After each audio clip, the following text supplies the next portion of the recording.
قرآن خوانی ہو رہی ہے اور یہ 10واں ہو رہا ہے اور یہ 40واں ہو رہا ہے اور یہ برسی ہو رہی ہے، ان کا کوئی ثبوت نہیں ہے کتاب و سنت کے اندر، یہ بدعت ہو گئی۔ تو اسی طریقے سے بدعات ہیں۔ البتہ یہ ہے اب اسی طریقے سے ہمارے ہاں ایک نئی رسم چلی ہے، آپ یوم پیدائش منا رہے ہیں، سالگرہ کر رہے ہیں، یہ مغرب سے آئی ہوئی ہماری رسمیں ہیں، یہ کوئی صحابہ کرام سے حضور سے تو ثابت نہیں ہے۔ تو ان چیزوں کے اندر بچنا چاہیے ان سے۔ البتہ یہ ہے کہ ایک ہے کہ جو سائنس کی ڈیولپمنٹ سے ہے، اب کوئی کہتے ہیں صاحب پھر آپ ریل گاڑی میں سفر کیوں کرتے ہیں، وہ تو صحابہ کے اور حضور کے، یہ سائنس کی ترقی سے جو چیزیں آئی ہیں یہ بالکل دوسری چیزیں ہیں، ان میں ثواب کا معاملہ نہیں ہے، یہ تو آپ کی ایک ضرورت ہے جو پوری ہو رہی ہے۔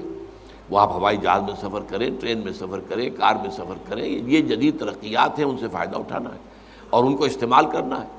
تو یہ اور بات ہے۔ لیکن دین میں کوئی نئی چیز جو حضور اور صحابہ سے ثابت نہ ہو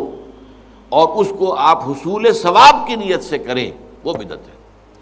اب جیسے مثلاً حضرت عمر رضی اللہ تعالیٰ عنہ نے اپنے قدم کو بدعت قرار دیا۔ آپ کو معلوم ہے کہ حضور کے زمانے میں تراویح کی نماز کا کوئی رواج نہیں تھا، حضرت ابو بکر کے دور میں بھی نہیں تھا، بلکہ یہ تھا کہ رات کو نماز نوافل ادا کرو اپنے اپنے طور پر، قیام اللیل اپنے اپنے طور پر۔ تو اس حوالے سے تراویح کی نماز کا جو ہے باجماعت یہ حضرت عمر نے کیا رضی اللہ تعالیٰ عنہ،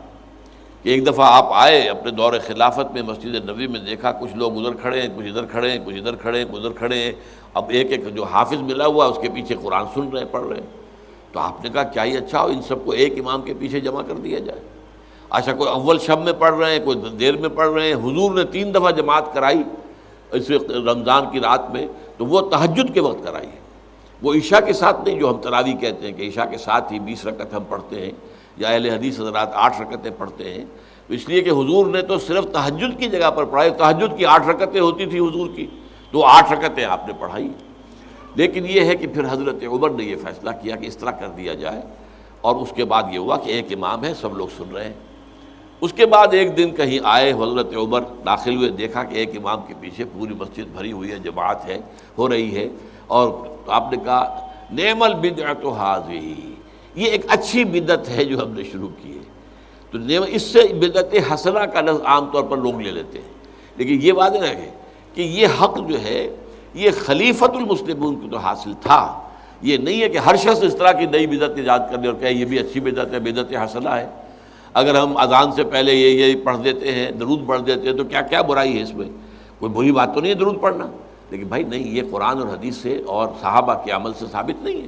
اس لیے یہ بدعت ہوگا۔ اس لیے جو چیز جو ہے اس طرح کی، لیکن حضرت عمر رضی اللہ تعالیٰ عنہ یا کسی اور خلیفہ راشد کا کوئی فیصلہ ہو اور وہ گویا کہ پرانے